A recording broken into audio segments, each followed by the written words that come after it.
नमस्कार व्यूअर्स, और इस समय हमारे साथ बेहद एक्सक्लूसिव बातचीत के लिए जुड़ रहे हैं बाबा रामदेव। योग गुरु हैं और अपने बयानों के लिए जाने जाते हैं। बाबा रामदेव, आपको मेरा नमस्कार, राम राम। कैसे हैं आप?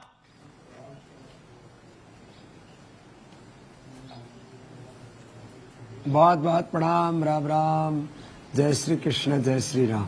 जी बाबा रामदेव, आप कहते हैं जातियों में बंटना नहीं चाहिए, लेकिन कथावाचकों को तो जाति में बांटा जा रहा है और यादव कथावाचकों की चोटी काटी जा रही है। या ये क्या हो रहा है देश में?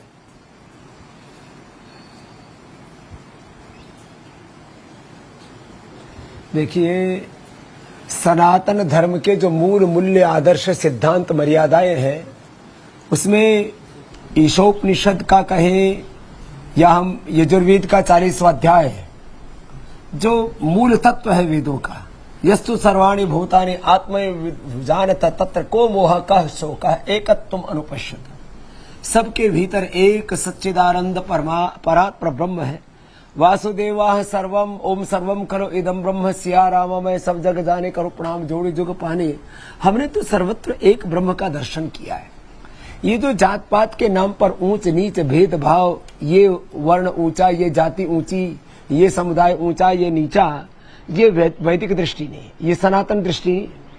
और जो ऐसे जात के नाम पर ऊंच नीच भेदभाव को जो बढ़ावा दे रहे हैं, वो चाहे सो कॉल्ड साधु हो या शंकराचार्य हो या किसी भी ओहदे पर बैठे लोग हो, कुछ लोग जो है ऐसे मौकों का फायदा उठा करके अपने आप को किसी वर्ग विशेष का हमदर्द दिखलाने के लिए बहुत ही ओछी बातें करते हैं। किसी एक जाति विशेष की सुप्रीमेसी कायम करने के लिए या ये दिखाने के लिए कि हम तुम्हारे हमदर्द हैं। ये सारे हिंदुत्व, सनातन के, वेद के, नहीं, एक तरफ तो कहा जाता है बाबा रामदेव जी, एक तरफ कहा जाता है ये बटेंगे तो कटेंगे, पर सनातन के नाम पर पाप कर रहे हैं। जी, एक तरफ कहा जाता है बटेंगे तो कटेंगे, अगर जातियों में बटोगे तो देखो तुम्हारे साथ क्या हश्र होगा। और एक तरफ यहां पर जाति के नाम पर मारा जाता है, पीटा जाता है। अब आप बताइए, क्या आपको लगता नहीं है कि ये बैठे बिठाए एक मुद्दा मिल गया है पूरे देश के अंदर? अब जितने वामपंथी है वो कूद पड़े हैं। हम तो यही बात तो कहते थे, यही बात तो बाबा रामदेव को समझाते थे, लेकिन वो समझते नहीं थे।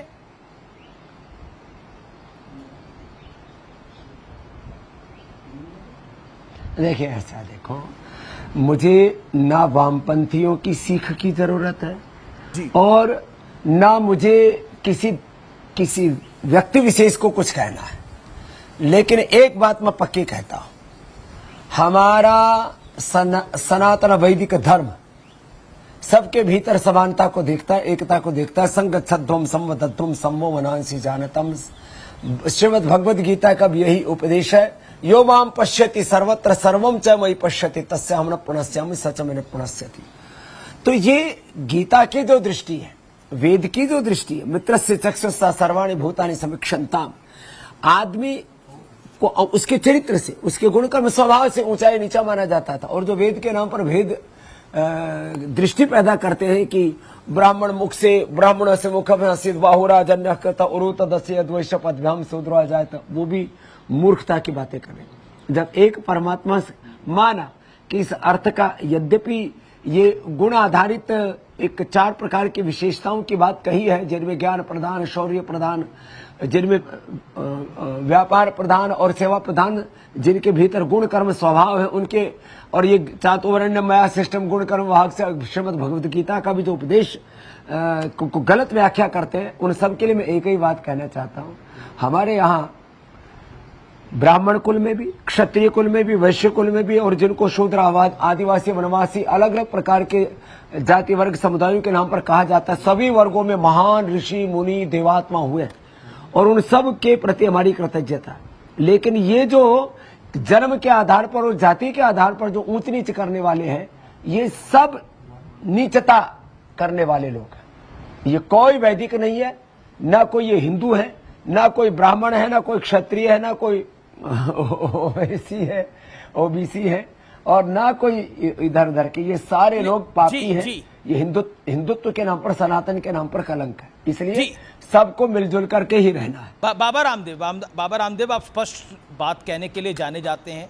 क्या आप इस बात से सहमत हैं जो एक पक्ष बार बार कहता है, वो कहता है यदुवंशियों को कथा करने का अधिकार नहीं है? जो भी लोग ये बात कहते हैं उनको आप क्या कहना चाहेंगे? झूठी बात है। देखो, यदुवंशियों को कथा, भगवान कृष्ण यदुवंश के गौरव हैं, यदि आप कुल वंश की दृष्टि से कहेंगे। वैसे तो हम सब भगवान राम और कृष्ण के ही वंशज हैं, ऋषि ऋषिकाओं के वंशधर हैं। तो यदुवंशियों को यदुवंशी की कथा कहने का अधिकार नहीं होगा तो किसको होगा? और जो कथा लिखी गई है वह एक मछुआरे के बेटे के द्वारा लिखी गई है, जिनको हम व्यास जी, भगवान जी कहते हैं। या दूसरी जो कथा लिखी गई है वो वाल्मीकि जी के द्वारा लिखी गई है।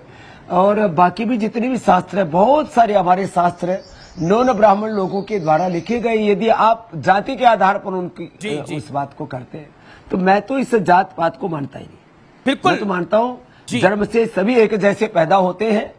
अब वो कुछ जो उदाहरण देते, मैं तो उसको भी नहीं उद्धृत करता हूँ, नहीं उद्धृत करूंगा कि जन्म ना जाते शूद्र संस्कारा द्विज उच्यते। मैं तो कहता हूँ जन्म से सब एक जैसे पैदा होते हैं, अपने कर्म से, अपने आचरण से, अपने चरित्र से महान होते हैं। और पहले भी चाहे क्षत्रियो, महान क्षत्रियो, महान वैश्यों, किसी को महान, जिनको अलग अलग वर्ग जाति समुदाय से जो लोग आए, वो अपने चरित्र के कारण से, अपने आचरण के कारण से महान कहलाए। इसलिए अपना आचरण ठीक करो, अपना चरित्र ठीक करो, और जिसका चरित्रवान होगा उसको दुनिया मानती है, उसको दुनिया पूजती है। और ये जो ऊंच नीच फैलाने वाले लोग हैं, मैंने कहा ये सब के सब हिंदुत्व और सनातन के नाम पर, वेद के नाम पर पाप कर रहे हैं। उत्तर प्रदेश की सरकार ने शांति भंग करने वालों के खिलाफ एक कार्रवाई करी है, उनको गिरफ्तार किया है, यानी दोषियों को गिरफ्तार किया है। क्या आपको लगता है ये कार्रवाई काफी है या अभी कुछ और होना चाहिए?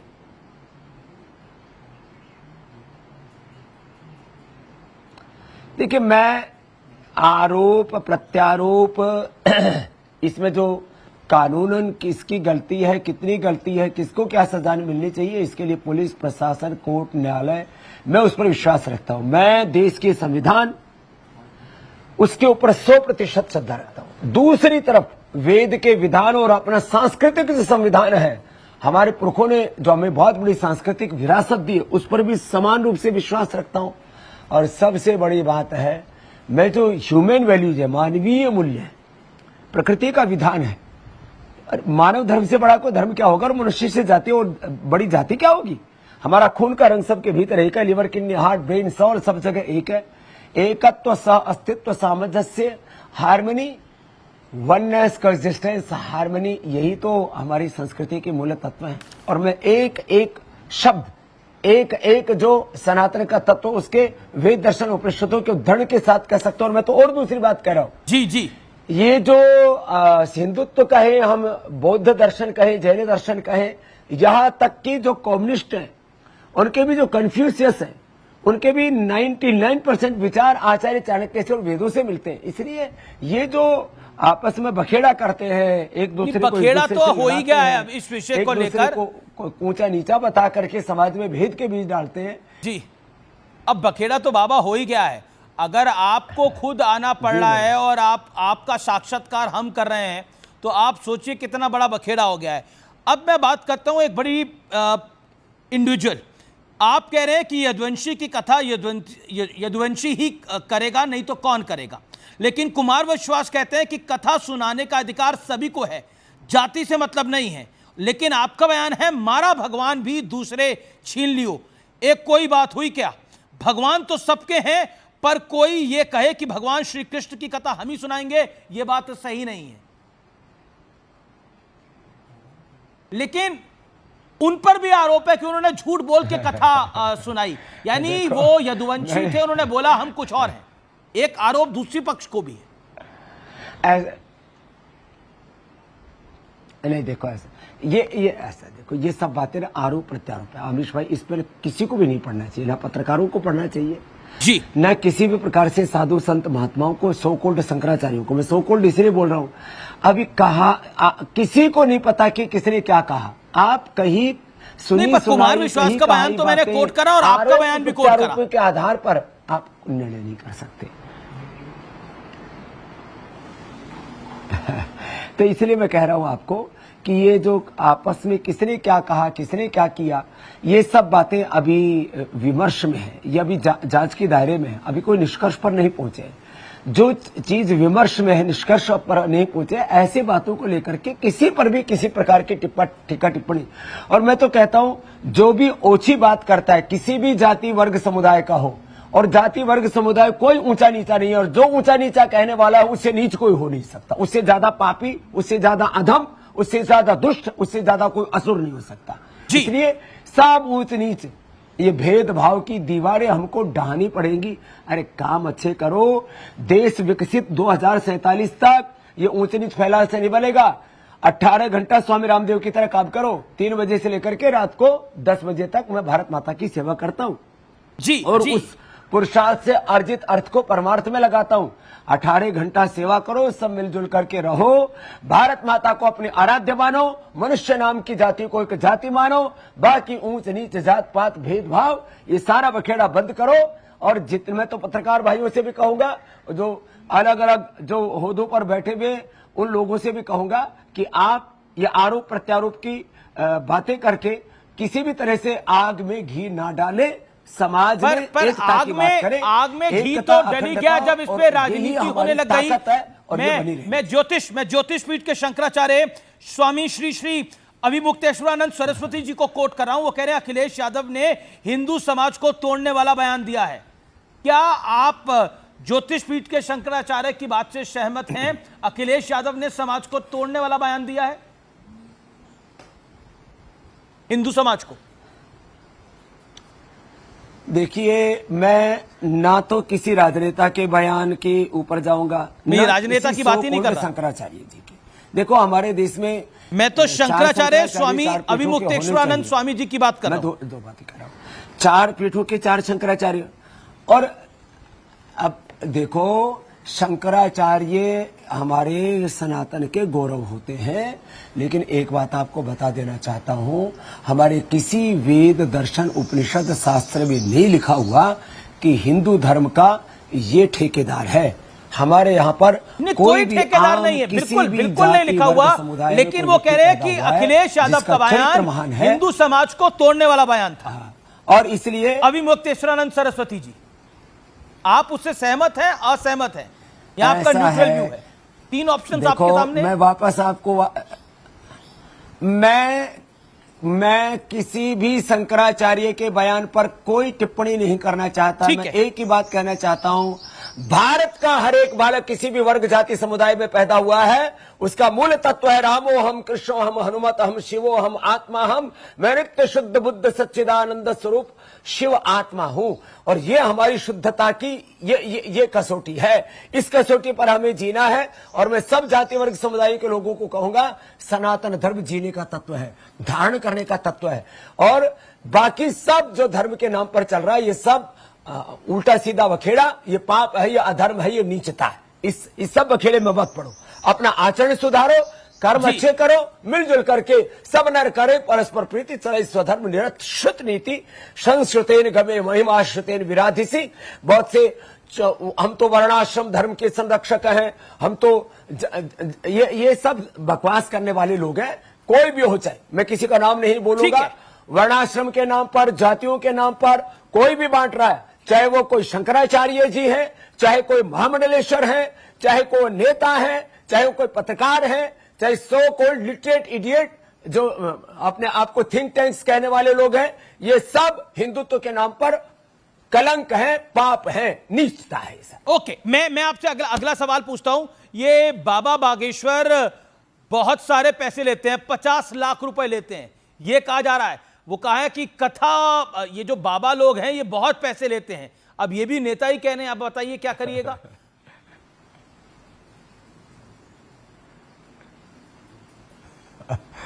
ऐसा देखो, कौन कितना लेता है, कौन किसको क्या देता है, अब इसका हिसाब किताब किसके पास हो भाई, किसी के पास कोई अब अखिलेश जी को पता है कौन ले रहा है कौन दे रहा है, देने वाले ने बोला हो, किसी लेने वाले ने बोला हो, ये सब फालतू की बातें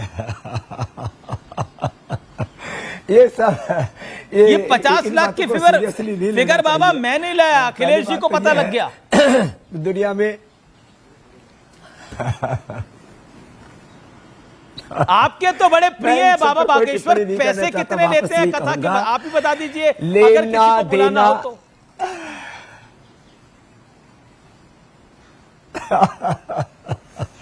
ऐसा है, जिसको बुलाना हो वो जाकर के हम फोन करवा देंगे, जिसको मिलने के लिए समय नहीं मिल रहा हो तो हम मिलवा देंगे। और वो जो हॉस्पिटल बना रहे हैं उसमें किसी को 5 लाख देने हो, 50 लाख देने हो, 5 करोड़ देने हो, दे देना भाई, और ना देने हो तो अपना कथा सुन लेना। और भाई फिर भी यूट्यूब पे भी आते हैं उनके वीडियो, उस पे सुन लेना, नहीं तो हम से ही सुन लो ना, हम सुना देते हैं सब कथा। तुम्हारे भीतर राम है, तुम्हारे भीतर कृष्ण है, तुम्हारे भीतर हनुमान है, तुम्हारे भीतर शिव है, और तुम ही शिवावतारी हो, शिवो हम शुद्धो हम, यही भगवान आदि शंकराचार्य कह रहे, यही वेद कह रहे, स्वामी रामदेव कह रहे। जी लेकिन देखिए अब बागेश्वर बाबा भी जो है वो भी जिसे कहते हैं बजरंगबली के चेले हैं, वो भी कह देते हैं, वो कहते थे अब मैं हर गधे की बात का जवाब तो दे नहीं सकता। अब बताइए।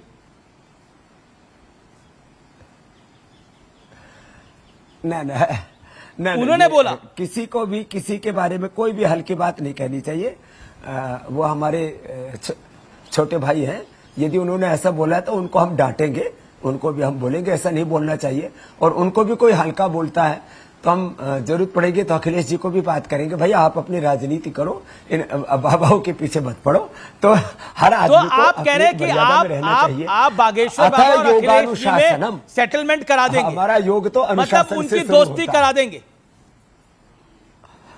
और लाइव टेलीकास्ट के लिए न्यूज़ 18 को भी बुला लीजिएगा जब आप करेंगे ये। नहीं, मैं कोई बिचौलिया नहीं हूं। नहीं मैं तो नहीं, आप प्रभावी व्यक्ति हैं भाई, आप उन सबके वरिष्ठ हैं, बिचौलिए नहीं हैं, आप योग गुरु श्री श्री रामदेव हैं।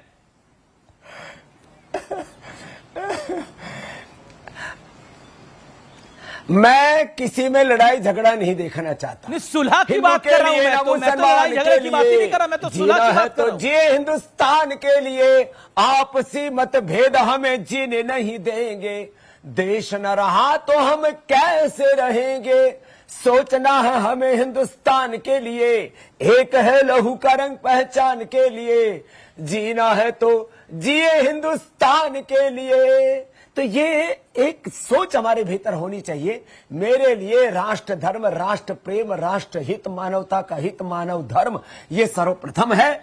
और जो मैंने भी 4 वेद, 6 शास्त्र, सांख्य योग न्याय वैशेषिक वेदांत मीमांसा ईशकेन कठमुंडुक मांडुक्य आदि उपनिषद, मैंने भी रामायण महाभारत श्रीमद् भगवत गीता 18 पुराण ये सब पढ़े। उन कुछ पढ़े लिखे लोग उल्टी व्याख्याएं करते हैं, व्याकरण शास्त्र के 2 अक्षर पढ़ लिए, निरुक्त निघंटू पढ़ लिया, उल्टी पुल्टी व्याख्याएं करने लग जाते हैं। शास्त्र के संदर्भों की गलत व्याख्या करना, संस्कृत में जो लिखा उसी को शास्त्र मान लेना, कोई प्रक्षेप शास्त्रों में उसको शास्त्र मान लेना। देखो, मैं धर्म का जो सार्वभौमिक, वैज्ञानिक और व्यवहारिक और पारमार्थिक स्वरूप है, परम सत्य है, उसको स्वीकार करता हूं। धर्म के नाम पर ढोंग, आडंबर, पाखंड, अंधविश्वास को मैं पाप, अधर्म और पाखंड के श्रेणी में रखता हूं, नीचता की श्रेणी। बिल्कुल। दो तीन छोटे छोटे सवाल हैं और छोटे छोटे जवाब चाहूंगा बाबा आपसे। क्या आपको लगता है 11 जुलाई से सावन का महीना शुरू हो रहा है, कांवड़ यात्रा की तैयारी चल रही है, लेकिन इसको लेकर जबरदस्त राजनीति हो रही है। समाजवादी पार्टी के वरिष्ठ नेता हैं एसटी हसन, उन्होंने कहा है कि जो लोग नाम पूछ रहे हैं, धर्म पूछ रहे हैं दुकानदारों का, वो लोग पहलगाम के आतंकियों जैसे हैं। अब बताइए।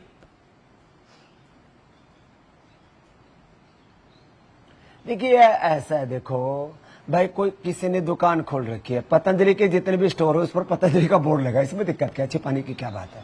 लेकिन किसी को मान लीजिए कि अपने आहार की, विचार की, उसके आध्यात्मिक, उसके अनुष्ठान की शुचिता की दृष्टि से किसी को ध्यान रखना अपने खाने पीने का, तो नाम लिखने से ये ऊंच नीच नहीं होता है। मैं तो कहता हूं सब एक ही पूर्वजों की संतान है। जो हिंदुस्तान में मुसलमान हैं उनके भी पूर्वज हिंदू ही है। सब शुचिता से जियो, पवित्रता से जियो, किसी का आहार, किसी का विचार, उसको भ्रष्ट भी मत करो। ये मुसलमानों में भी बहुत से ऐसे हैं, कहीं कोई थूक देते हैं, कहीं कोई मूत देते हैं, और ये बहुत बड़ा जो है ना एक तरह से लेकिन ये जो पहचान बताने के लिए बोला गया है उत्तर प्रदेश की सरकार ने और उत्तराखंड की सरकार ने, इसको आप जायज डिसीजन मानते हैं? शरबत जिहाद, खान पान के नाम पर जिहाद, विवाह लव जिहाद, पॉलिटिकल जिहाद, वोट जिहाद, ये मैं सब प्रकार के जिहाद का विरोधी हूं। मैं तो मानव धर्म, राष्ट्र धर्म और सत्य सनातन वैदिक धर्म का पैरोकार हूं, और वो धर्म आचरण से जुड़ा हुआ है, ये वाजिब वो बात है। जीवन की पवित्रता से जुड़ा हुआ है। पवित्रता ही आत्मा का मूल धर्म है, बाकी जितना भी है धर्म के नाम पर बखेड़ा है। जो उत्तराखंड की धामी सरकार ने फैसला लिया और जो उत्तर प्रदेश की योगी सरकार ने फैसला लिया, आपको वो फैसला सही लगता है जिसमें पहचान बतानी होगी दुकानदार को? आपको बताना होगा आप कौन से धर्म से, आपका पूरा नाम क्या है? पहचान बताने में कोई दिक्कत नहीं होनी चाहिए। तो आपत्ति है कि तो क्या पहचान दिक्कत है? पूछने स्वामी रामदेव का सबको पता है, मैं सनातन हिंदू वैदिक धर्मी भगवान रामकृष्ण को, शिव को अपने, तो क्या दिक्कत है पहचान पूछने में? सबको अपनी पहचान पर गर्व होना चाहिए। मुसलमानों को मुस्लिम होने पर गर्व होना चाहिए, सनातनियों को सनातनी होने पर गर्व होना चाहिए। इसमें कौन सी शर्म की बात है? वो कह रहे हैं कि पहचान के लिए कपड़े उतारने के लिए मजबूर करना, वो एक कह रहे हैं कि ऐसा भी हो रहा है, इसका कोई प्रूफ नहीं है अभी तक, लेकिन वो कह रहे हैं पहचान के लिए कपड़े उतरवाए जा रहे हैं, और इसीलिए जो लोग ये कर रहे हैं वो पहलगाम के आतंकियों जैसे हैं। ना, ये सब गलत बात है जी। मेरा अगला सवाल है, देखिए ये सवाल मैं आपसे नहीं पूछूंगा तो देश के साथ ना इंसाफी होगी। अगला सवाल जी बाबा, ये सब बकवास है जी। बाबा मेरा अगला सवाल अगर मैं आपसे नहीं पूछूंगा तो देश के लिए ना इंसाफी होगी। मैं बात कर रहा हूं दिलजीत दोसांझ की। उसने एक पाकिस्तानी कलाकार को लिया, हानिया को, और उसको लेकर विवाद खड़ा हो गया, लेकिन वो तस से मस नहीं हो रहे। क्या आपको लगता है पाकिस्तानी एक्टर्स को हिंदुस्तान में काम करना चाहिए?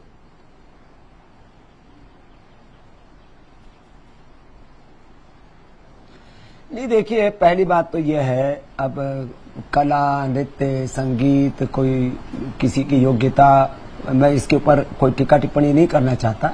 अब पूरी दुनिया ना उसमें से बाउंड्री ढह चुकी है, लेकिन पाकिस्तान के संदर्भ में एक अलग बात चल रही है। पाकिस्तान के अंदर भारत और भारतीयों के प्रति जो नफरत पैदा कर दी गई है ना, ऐसे में जितने भी विवेकशील लोग हैं, दिलजीत जी व्यक्तिगत तौर पर बहुत अच्छे इंसान है, मेरी भी बात हुई इनसे, मोदी साहब से भी वो मिले हैं, और वो योग प्रेमी भी है। अब ऐसा उन्होंने क्यों किया, मुझे लगता है उनसे भी मैं एक बार बात करने के बाद ही कुछ इस पर कह पाऊंगा। लेकिन हमको अवॉइड करना चाहिए ऐसी चीजों को, क्योंकि पाकिस्तान एज ए जो कंट्री है ना, वो एक तरह से भारत के साथ बहुत घटिया तरह की हरकतें करता रहता है, नीचता की हदों तक गिरता रहता है। जी, मेरा अगला सवाल और आखिरी सवाल आपसे ये होगा कि आजकल लोग अपने हेल्थ को लेकर बड़ी सारी चीज़ें करते हैं। कोई उम्र को कम करने के लिए इंजेक्शन लेता है और उसके बाद उसको सडन हार्ट अटैक आ जाता है, उसकी डेथ हो जाती है। तो आप का प्रभाव बहुत है, आप बहुत बड़े योग गुरु हैं, क्या मैसेज देना चाहते हैं? अभी हाल ही में एक जानी मानी एक्ट्रेस हैं शिफाली जरीवाला, उनका निधन हो गया, दुखद हुआ, लेकिन क्या कहना चाहते हैं आप? एज को कम करने के लिए, ये जो अपने आप को जवान करने के लिए करा जाता है, इम्यूनिटी के लिए, ये मैं बहुत पूरी दुनिया के जो है ब्रायन जॉनसन जिसने मेरे घोड़े वाली वीडियो के ऊपर टिप्पणी की थी, उसके लिए भी कहूंगा।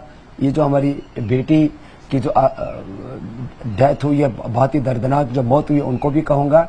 लॉन्गिविटी के लिए, इम्यूनिटी के लिए, एंटी एजिंग के लिए, और ये जो अलग अलग प्रकार के न्यूट्रिशटिकल्स हैं उसके लिए भी, विटामिन डी, B12, कैल्शियम से लेकर के तमाम तरह के जो सिंथेटिक चीजें प्रयोग कर रहे हो, कोई भी सिंथेटिक चीज, चाहे वो खाने पीने की है, चाहे वो hair care, dental care, skin care है, चाहे कपड़े हैं, जूते चप्पल हैं, सारी हमारी जीवनी शक्ति को नष्ट करती है।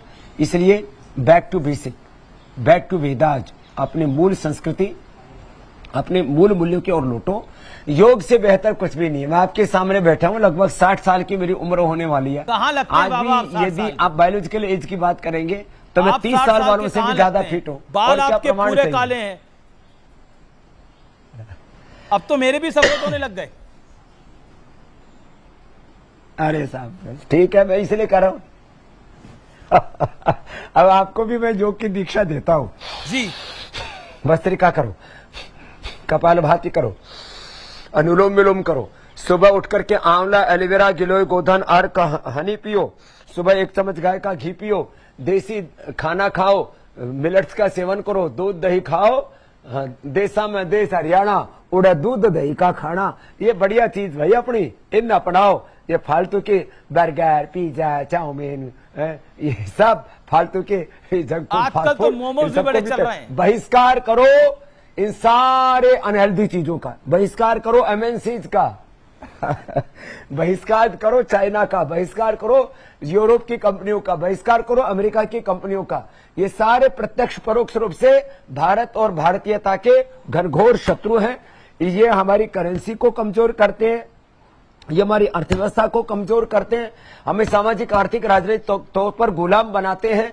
इसलिए हमको सबको प्रण करके योग व्रती होना चाहिए, स्वदेशी व्रती होना चाहिए और सनातन व्रती होना चाहिए कि मैं सच्चा सनातनी बनूंगा, अपने ऋषि ऋषिकाओं का मूर्त रूप बन करके उन जैसा चरित्र, उन जैसा शील समाधि प्रज्ञा से युक्त होगा। ये है मेरा तो एक ही संदेश। जी जी, चलते चलते एक आखिरी सवाल, वक्फ के कानून को लेकर अब बहुत बड़ी राजनीति हो रही है और कहा जा रहा है कि इसको कूड़ेदान में डाल देना चाहिए। तेजस्वी यादव ने एक कहा है, क्या कहना चाहते हैं आप एक लाइन में?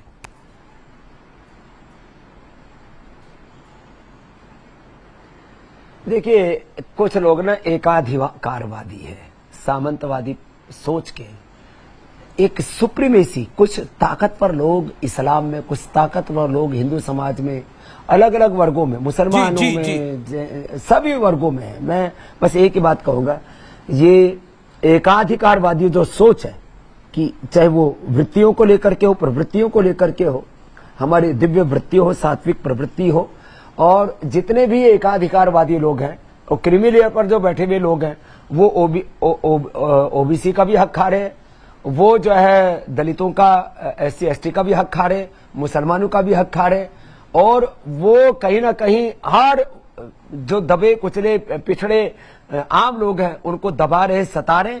इन सब लोगों को हमें ठिकाने लगाना चाहिए। ये सब जो ताकतवर लोग हैं कुंडली मार करके बैठे, इन जहरीले नागों को हमें मोक्ष कर देना चाहिए। चलिए बाबा, आपका बहुत बहुत शुक्रिया हमारे साथ जुड़ने के लिए। सोशल मीडिया पर किसी ने आपके लिए पूछा है कि आपसे पूछा है कि आप इस समय राहुल गांधी को कौन सा योगासन करने की सलाह देंगे? ये सवाल अभी जस्ट आया है। ये मेरे राम, आप लोग भी ना कोई तड़का लगाए बिना मानोगे नहीं। मैं सभी को कहूंगा कम से कम भस्त्रिका, कपालभाति, अनुलोम विलोम, भ्रामरी, उद्गीत, 5 प्राणायाम, कम से कम सूर्य नमस्कार या 5 आसन, ध्यान मुद्रा, वायु मुद्रा, शून्य मुद्रा, पृथ्वी मुद्रा, वरुण शक्ति, अपान मुद्रा, कोई भी 5 मुद्राएं सभी को करनी चाहिए। देश में पक्ष विपक्ष जी निष्पक्ष रूप से मजबूत होने चाहिए, तो ही लोकतंत्र मजबूत होगा। और लोकतंत्र में सबको सब प्रकार की स्वतंत्रता, सामाजिक, आर्थिक, धार्मिक, सब प्रकार की स्वतंत्रता और स्वाधीनता का मैं हामी हूं। बहुत बहुत शुक्रिया बाबा रामदेव आपका हमारे साथ जुड़ने के लिए। आपने हमें समय दिया और हमने थोड़ा समय आपसे ज्यादा ले लिया, इसके लिए हम आपसे क्षमा भी मांगते हैं, क्योंकि आपने जो समय दिया था, अलॉटेड टाइम था, उससे 5-7 मिनट ज्यादा ले लिया। आपका बहुत बहुत धन्यवाद हमारे साथ जुड़ने के लिए। तो ये थे बाबा रामदेव, जिनके साथ हम एक्सक्लूसिव बातचीत कर रहे थे। आप देखते रहिए देश का सबसे बड़ा न्यूज नेटवर्क न्यूज़ 18।